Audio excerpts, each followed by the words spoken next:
पहले मैंने आप लोगों को ज्योग्राफी के पहले 2 यूनिट 6 सेमेस्टर के पढ़ाए और उसमें मैंने ऑब्जेक्टिव्स भी एलाबोरेट किए। और रिसेंटली जब मैंने ये अपलोड किया यूट्यूब पे तो बहुत सारे स्टूडेंट्स की रिक्वेस्ट आ गई कि सर इस साल कोविड की वजह से और बहुत सारी प्रॉब्लम्स की वजह से कॉलेज नहीं खुल पाए। हमारा 22 तारीख को जनरल इंग्लिश का एग्जामिनेशन है, तो उसकी हमारी तैयारी नहीं है। उस बेस पे मैंने क्या किया कि मैंने उसका सिलेबस मंगाया और उसके प्रीवियस पेपर्स मैंने देखे।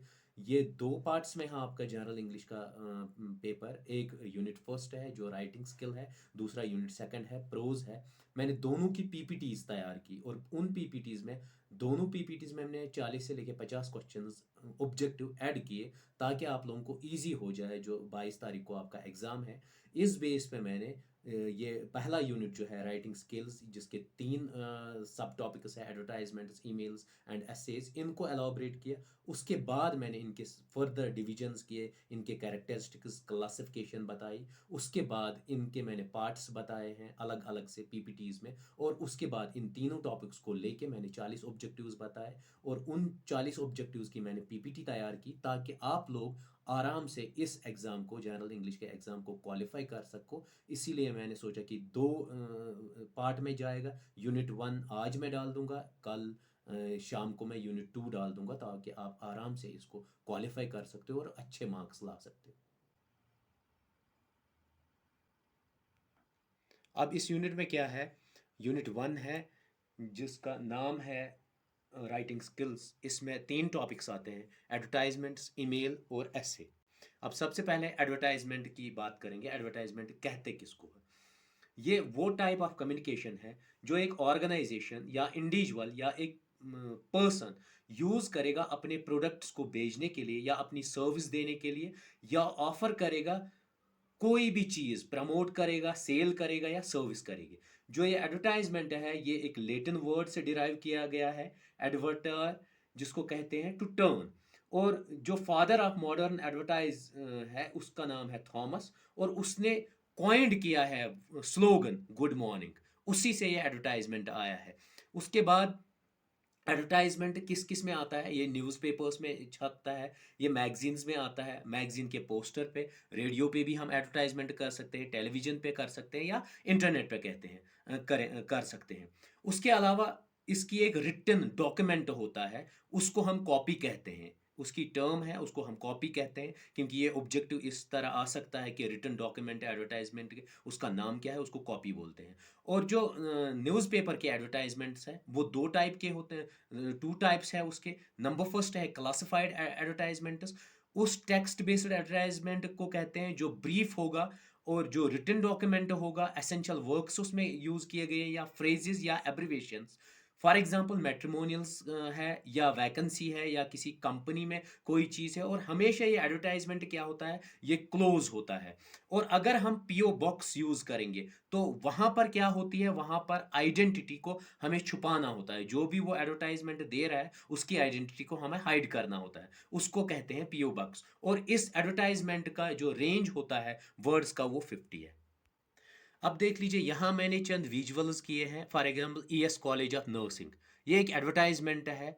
या फोनेक्स कोचिंग सेंटर, ये भी एडवर्टाइजमेंट है। बर्गर, जब हम खाने पीने की चीज़ों में जाते हैं, फॉर एग्जांपल रेस्टोरेंट जाते हैं, वहाँ हमें कोई चीज़ अट्रैक्ट करती है, वो उसका ऐड होता है कि कॉम्बो पैक दिया जाता है। या हम किसी डॉक्टर के पास जाते हैं, उसके पोस्टर्स लगे होते हैं तो फ्री वो देखता है हमें, या वीकेंड्स पे सुपर सेल होती है, या कोई भी, ये पार्ट है एडवर्टाइजमेंट के।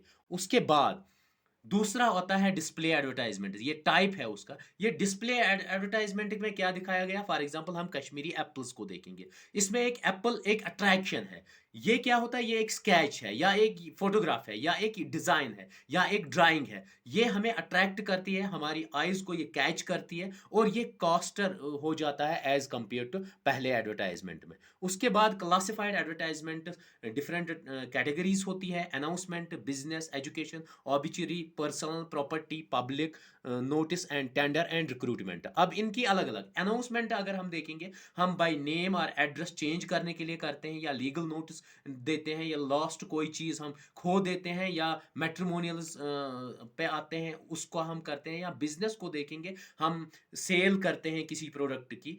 और उसके बाद एजुकेशन कोचिंग खोलते हैं या डांस एकेडमी होती है या ट्यूटोरियल्स होते हैं। उसके बाद पर्सनल अचीवमेंट कोई चीज़ करते हैं, किसी को बर्थडे विश करते हैं या सीजनल ग्रीटिंग देते हैं या प्रॉपर्टी को सेल या परचेज करने के लिए, रेंट हाउस को देने के लिए, उसको हम टू लेट कहते हैं। टू लेट से इक्वल होता है वो अकोमोडेशन के लिए। फॉर एग्जांपल हमें टू लेट देना है किसी को या लेना हो, उसको कहते हैं। उसके बाद पब्लिक नोटिस या टेंडर भी इसमें अनाउंसमेंट आता है, लेकिन पब्लिक नोटिस जब भी रिलेट होता है वो गवर्नमेंट के ऑर्डर्स से होता है। For example public notice government official से निकलती है या टेंडर्स। उसके बाद रिक्रूटमेंट जो रिलेटेड विद जॉब्स, एम्प्लॉयमेंट और कोई चीज़ हमें चाहिए उसको कहते हैं। अब दूसरा टॉपिक है ईमेल। ईमेल का फुल फॉर्म होता है इलेक्ट्रॉनिक मेल। ये क्या करते हैं हम, कोई भी मैसेज हो, चाहे साउंड हो, चाहे टेक्स्ट हो, चाहे ग्राफिक्स हो, चाहे कोई भी इमेज हो, हम उसको ट्रांसफ़र करते हैं एक कंप्यूटर से लेके दूसरे कंप्यूटर तक थ्रू इलेक्ट्रॉनिक इम्पल्स जिसको कहते हैं, या थ्रू नेटवर्क कहते हैं, या सिंपली हम कहेंगे इसको टेलीकम्युनिकेशन लिंक के ज़रिए हम भेजते हैं। ईमेल में सबसे पहले क्या होता है, हमें ईमेल एक ओपन करनी पड़ती है। ईमेल के दो पार्ट्स होते हैं, एक होता है हेडर और दूसरी होती है बॉडी। ईमेल के दो पार्ट्स होते हैं इसके। और जब हम ईमेल बनाते हैं तो सबसे पहले हम क्या करते हैं, हम एक यूज़र नेम जो यहाँ पर है, यूज़र नेम हम बनाते हैं @ फिर हम किस डोमेन पे बनाएंगे। जिस डोमेन पे हम बनाएं वो yahoo.com हो सकता है, वो hotmail.com हो सकता है, वो और कोई हो सकता है, या gmail.com हो सकता है। तो कोई भी चीज़ हो, फॉर एग्जांपल किसी का नाम है शाहिद, शाहिद @gmail.com। किसी का नाम है कौसरा, कौसरा @gmail.com, कौसरा 123 @gmail.com। इसको हम ईमेल कहते हैं। और ये ईमेल जो है ये सेपरेटेड की गई है ये सिंबल देख लीजिए, इससे सेपरेट की गई है। यूज़र नेम और डोमेन में ही होता है। और अब तीसरी चीज़, ईमेल किस पे बना सकते हैं आप, जीमेल पे बना सकते हैं, याहू पे बना सकते हैं, hotmail.com पे बना सकते हैं। ये मेन फॉर्मेट्स है जहां पर आप ये ईमेल बना सकते हैं। अब क्या है, अब देख लीजिए, ईमेल में सबसे पहले अगर आप देखेंगे यहाँ पर आपको डालना पड़ेगा यूज़र नेम जो ये एरो है, उसके बाद नीचे पासवर्ड देना होता है, और उसके बाद जब भी आपको, ये देख लीजिए, ये हेड है इस ईमेल का, और ये बॉडी है, और ये लाइन है जो गैप है, और इस हेडर पे फ्रॉम और टू और सब्जेक्ट आता है। लेकिन और भी ऐड हम करते हैं, चाहे हमें अगर इसके अलावा सीसी ऐड करना होगा और एक अकाउंट ऐड करना होगा तो यहाँ आएगा, या बीसीसी अकाउंट कर ऐड करना होगा तो वो भी आएगा। सीसी का मतलब होता है यहाँ पर कॉर्बन कॉपी, और बीसीसी का मतलब होता है ब्लाइंड कॉर्बन कॉपी। ये कभी भी आ सकता है, ऐसे क्वेश्चंस आते हैं। अब देख लीजिए, उसके अलावा अगर आप देखेंगे एक ईमेल में क्या क्या चीज़ होती है, सबसे पहले कंपोज। कंपोज का मतलब होता है हमें कोई भी मेल बनानी होती है, उसको टाइप करना है और राइट करना हो तो उसको कंपोज कहते हैं। इनबॉक्स में वहाँ से कोई भी रिसीव करनी होती है ईमेल, वो इस इनबॉक्स में आती है। आउटबॉक्स का मतलब होता है अगर हमने कोई भी टाइप की वो आउटबॉक्स में यहाँ से जाते हुए रहेगी। अगर हमने किसी को सेंड मेल की वो आउटबॉक्स में भी हो सकती है या सेंड मेल में भी हो सकती है। उसके बाद स्पाम, स्पाम का मतलब होता है थ्रैश भी किसको कहते हैं, या जंक मेल्स जो होती है वो यहाँ पर जमा होती है। अब नेक्स्ट टॉपिक है एस्से। एस्से जो डिराइव किया गया है, ये फ्रेंच वर्ड है, एक्चुअली फ्रांस से डिराइव किया गया है। एस्से की डेफिनेशन क्या है, ये शॉर्ट पीस ऑफ राइटिंग है। ये फॉर्मल भी हो सकती है, इनफॉर्मल भी हो सकती है। ये एनालिसिस करता है टेक्स्ट का या पॉलिटिकल ओपिनियन का या साइंटिफिक आइडिया का या एब्स्ट्रैक्ट कंसेप्ट को या फ्रेगमेंट्स ऑफ किसी की ऑटोबायोग्राफी को हम कंपाइल करेंगे, उसको हम एस्से कहते हैं। और एस्से हमेशा क्या होता है, ये थीसिस और डेजर्टेशन से बहुत छोटा होता है। और एस्सेज के डिफरेंट पार्ट्स होते हैं, जैसे इंट्रोडक्शन है, राइटर का जो लिखने वाला होता है उसका आर्गुमेंट होता है, उसमें उसका काउंटर आर्गुमेंट, दूसरा बंदा जो करता है उसका काउंटर आर्गुमेंट हो सकता है, रिफ्यूटेशन हो सकती है, और लास्ट में कंक्लूजन हो सकता है। और सबसे लेंगेस्ट पार्ट जो होता है इसका एस्से का, वो क्या होता है, वो मेन बॉडी होती है। और तीन कंपोनेंट्स होते हैं एसे के, एथेंटिसिटी, कोहेरेंस और स्टाइल। और कैरेक्टरिस्टिक्स क्या है एसे के, टाइटल होना चाहिए, कोहेरेंस होनी चाहिए, कंप्लीट होना चाहिए, सिंपलिसिटी उसमें होनी चाहिए, लूसिडिटी होनी चाहिए, ऑब्जेक्टिव होना चाहिए, और प्री प्लानिंग होनी चाहिए। ऐसे दो टाइप्स के होते हैं, फॉर्मल और informal essays. Types of essay. Number first, analytical essay. Number two, argumentative essay, descriptive essay, expositive essay, imaginative essay, narrative essay, reflective और philosophical essay. आर्ग्यूमेंटेटिव ऐसे उसको कहते हैं जो यूनिवर्सली एक्सेप्टेड आर्ग्यूमेंट होगा। अगर किसी के माइंड में फॉर एग्जांपल आज आपके माइंड में आएगा कि मौसम नवंबर का मंथ है, इसमें बर्फ हो सकती है।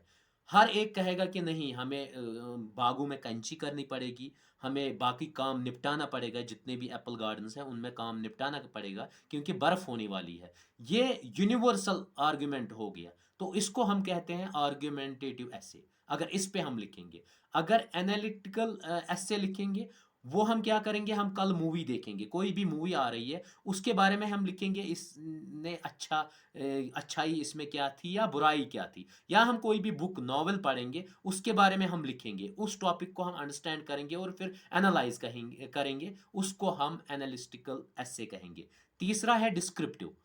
हमारे फॉर एग्जांपल अभी हम जा रहे हैं, किसी खेत में जा रहे हैं, अब देखेंगे आज पतझड़ का मौसम आ रहा है, तो हम उसके विजुअल माइंड में बनाएंगे, फिर उस पे हम कुछ लिखेंगे। या पहाड़ों वाले एरिया में जाएंगे, वहाँ की फिजियोग्राफी हम देखेंगे, टोपोग्राफी देखेंगे, या वहाँ क्लाइमेटिक कंडीशन देखेंगे, या ऑथर देखेगा या वो मतलब किसी और से सुनेगा, उन फिजिकल फीचर्स पे लिखेगा, उसको डिस्क्रिप्टिव ऐसे कहेंगे। एक्सपोजिटिव ऐसे उसको कहेंगे जिसमें हमें किसी चीज़ पे नॉलेज हो और फैक्ट और स्टैटिस्टिक्स के बेस पे हो। For example population of India कितनी है, उस पे हम ऐसे लिखेंगे। जे&के की पॉपुलेशन कितनी है, वो फैक्ट्स और स्टैटिस्टिक्स के बेस पे होगा, उसको हम एक्सपोजिटरी ऐसे कहेंगे। इमेजिनेटिव ऐसे उसको कहेंगे जो हम इमेजिन करेंगे। फॉर एग्जांपल मैं कहूँगा कि मैं चांद पे मतलब चांद पे लिख रहा हूँ, मैं अभी समंदर के किनारे लिख रहा हूँ, मैं अभी एलियन से बात कर रहा हूँ, तो ये इमेजिनेटिव ऐसे कहलाएगा। नैरेटिव ऐसे उसको कहेंगे जो कोई भी इंसिडेंट या इवेंट लाइफ में हो किसी भी शख्स के साथ, उसको हम नैरेटिव कहेंगे। नैरेटिव और डिस्क्रिप्टिव आपस में कभी कभी ओवरलैप भी होते हैं। रिफ्लेक्टिव किसको कहेंगे, फिलोसफिकल। जो फ्रेंडशिप पे हो, जो हम टच ना करें, उसको कहेंगे हम। कैरेक्टर के किसी पे, क्योंकि हम उसको टच नहीं कर सकते, वो एब्स्ट्रैक्ट थिंग्स है, एब्स्ट्रैक्ट इन नेचर है। लव को हम फील नहीं कर, हम फील तो कर सकते हैं लेकिन उसको टच नहीं कर सकते। ट्रुथ को, मेटाफिजिक टॉपिक को, डेथ को, लाइफ को, इन सबों को, या हम कहते हैं प्रोवर्ब्स को ही, कि हम कहते हैं फॉर एग्जांपल कि एप्पल खाने से ये होता है, ये प्रोवर्ब है। या हमने रोम को एक दिन में बिल्ड नहीं किया, ऐसी बातें। या कहते हैं कि पुराने लोगों ने ये बात कही, ये सच है। तो ये सब चीज़ें जो है ये एब्स्ट्रैक्ट है, उन चीज़ों पे लिखना उसको हम ऐसे कहते हैं, उसको हम रिफ्लेक्टिव ऐसे कहते हैं। जो मैंने ये तीन टॉपिक्स, एडवर्टाइजमेंट्स, ऐसे और मेल, ईमेल, उन तीनों के मैंने 40 ऑब्जेक्टिव्स बनाए। 40 ऑब्जेक्टिव्स यहाँ पर है। सबसे पहला ऑब्जेक्टिव है कि NYIR और सन्स सबसे पहले उन्होंने फुल सर्विस दी एडवर्टाइजिंग एजेंसी की। दूसरा ऑब्जेक्टिव है किसके ज़रिए यूएस में सबसे ज़्यादा एडवर्टाइज होते हैं, वो टेलीविज़न है। उसके बाद तीसरा ऑब्जेक्टिव है एडवर्टाइज से हम क्या क्या कर सकते हैं। हम आइडिया भी दे सकते हैं, हम प्रोडक्ट्स भी दे सकते हैं, हम सर्विस भी दे सकते हैं। ऑल द अबव आएगा। उसके बाद और एक है एडवर्टाइजमेंट से ही हम प्रोडक्ट्स को अटेंशन दे सकते हैं कस्टमर्स का। पीओ बॉक्स मैंने पहले ही कहा एडवर्टाइजमेंट में आता है जो सीक्रेट आइडेंटिटी रखता है। उसके बाद AIDS का full form advertisement interest, desire और अटेंशन होता है। उसके बाद जब हम एडवर्टाइजमेंट की एक टेक्स्ट को लिखेंगे, उसको हम कॉपी कहते हैं। NBC stands for national broadcasting company. उसके बाद एडवर्टाइजमेंट, क्लासिफाइड एडवर्टाइजमेंट में रजिस्टर मतलब नंबर ऑफ वर्ड्स 50 होते हैं। उसके बाद क्लासिफाइड एडवर्टाइजमेंट में जो हेड पे होती है उसको हेडिंग हम बोलते हैं। एडवर्टाइजिंग जो डिराइव किया गया है वर्ड, वो लेटिन वर्ड है। उसके बाद एडवर्टियर से वो डिराइव किया गया है। एडवर्टियर क्या मतलब ही होता है टू टर्न। एडवर्टाइजमेंट ओरली भी हो सकता है, जो मैंने पहले ही कहा, विजुअली भी हो सकता है और रिटन भी हो सकता है। और एडवर्टाइजमेंट की लैंग्वेज जो होनी चाहिए वो कैची होनी चाहिए, मतलब अट्रैक्टिव होनी चाहिए। अगर हम कहीं भी दिख जाता है टू लेट, उसका मतलब होता है एकोमोडेशन। और एडवर्टाइजमेंट जो होता है वो एसोसिएट किया जाता है, अगर वो गवर्नमेंट से एसोसिएट किया जाए तो हम उसको पब्लिक नोटिस कहते हैं। और एडवर्टाइजमेंट अगर पर्सनल होगा तो उसमें बर्थडे आएगा। अगर ईमेल का फुल फॉर्म इलेक्ट्रॉनिक मेल, जो मैंने पहले ही कहा। अब ईमेल पे क्वेश्चन आता है, ईमेल इन्वॉल्व्स क्या होता है, टेलीकम्युनिकेशन लिंक के जरिए हम उसको सेंड करते हैं मैसेज को। उसके बाद ईमेल दो पार्ट में होता है। ईमेल के दो पार्ट्स होते हैं, एक का नाम हेडर और बॉडी होती है। जो हेडर होता है उसमें कंटेन करता है बीसीसीबी, सीसीबी, सब्जेक्ट ऑफ ईमेल भी, ईमेल आईडी ऑफ रिसीवर, ये तीनों उसी में आ जाते हैं। और जो मेन मैसेज लिखी जाती है वो बॉडी में लिखी जाती है। ईमेल जो होती है वो बहुत फॉर्मल भी होती है, इनफॉर्मल भी होती है।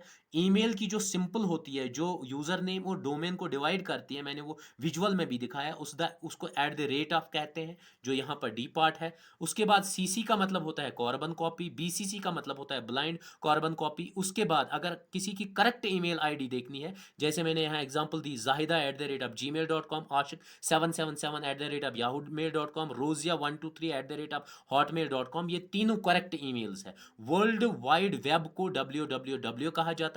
करेक्ट फॉर्म ऑफ ईमेल, यहाँ पर मैंने 4 ईमेल्स दी है, लेकिन करेक्ट फॉर्म है जैसे पहला नेम और उसके बाद मैंने पहले ही कहा था ना, ये दो पार्ट्स में डिवाइड किया जाता है, डोमेन और उसके बाद यूज़र नेम। ये सबसे बेस्ट है, सबसे करेक्ट किया गया है ramesh@yahoo.mail.com। सबसे पहले जो ईमेल इन्वेंट की गई है वो अमेरिका ने की है। उसके बाद जब भी हम कोई भी वेब का पहला पेज खोलेंगे या मेन पेज खोलेंगे, उसको हम होम पेज कहते हैं। स्पैम से मतलब ही होता है जंक मेल्स, जितने भी हमारे उसमें, मैंने आपको पहले ही कहा, इनबॉक्स होता है, उसमें कंपोज होता है और उसमें स्पैम होता है। स्पैम का मतलब होता है जंक मेल। वर्ड जो, अब नेक्स्ट टॉपिक है एस्से। एस्से पे मैंने ऑब्जेक्टिव बनाया, जो वर्ड एस्से डिराइव किया गया वो फ्रांस से डिराइव किया गया। उसकी मीनिंग एस्से है, means verbal sketch. Verbal sketch से मतलब है। और कौन सा इनमें से टाइप नहीं है, मैंने पहले ही एलॉबरेट किया कितने टाइप है एस्से के। पर्सनल एस्से कोई भी नहीं होता है। उसके बाद अगर हम एस्से में किसी के थॉट्स, किसी के आइडियाज़ को लिखेंगे तो उसको हमने पहले ही कहा रिफ्लेक्टिव होता है। अगर हम एस्से में टच, स्मेल, टेस्ट, साउंड को कहेंगे तो उसको हम डिस्क्रिप्टिव कहेंगे। उसके बाद कैरेक्टरिस्टिक्स एस्से में क्या क्या होता है, उसमें ऑब्जेक्टिव भी आता है, टाइटल भी आता है, कंप्लीट भी होना चाहिए वो, तो ऑल द अबव आएगा। उसके बाद एस्से किससे डील करता है, एनालिसिस ऑफ टेक्स्ट भी कहा जाएगा, पॉलिटिकल ओपिनियन कहा जाएगा, आइडिया मीन्स इसमें ऑल द अबव आएगा। ये हो गया आपके कंप्लीट यूनिट फर्स्ट के 40 ऑब्जेक्टिव्स। कल मैं डालूंगा एग्जैक्टली सेकंड यूनिट जो आप लोगों का है प्रोज। उसमें आप लोगों के दो टॉपिक्स है, हाउ टू जज globalisation, I have a dream. ये दो ऑथर्स ने लिखे हैं, इनको मैं एलाबरेट करूंगा और इस पे फिर मैं 50 ऑब्जेक्टिव्स भी दे दूंगा ताकि आप लोग इजीली एग्जाम क्वालिफाई कर सको। बाकी थैंक यू।